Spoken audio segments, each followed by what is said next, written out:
हलचल के डरामा कितना बताइए खेसारी करनामा।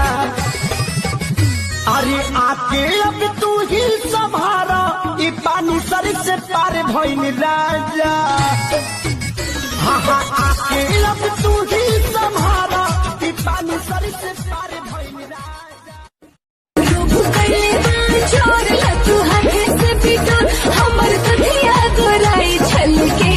नहलू कौना साबुन से मलके जवानी लाखों के पहिर के जेवर दिखावा तारू तेवर।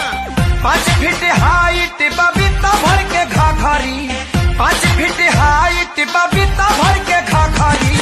छौकता दिल लागे कूद जाई बहरी, छौकता दिल लागे कूद जाई बहरी। टाइम की बात है प्रधान है, आज तेरा टाइम है तू उड़ ले, जब मारा होगा तो उड़ा देंगे। हो कहंदे डाकुआं दी पूजा करता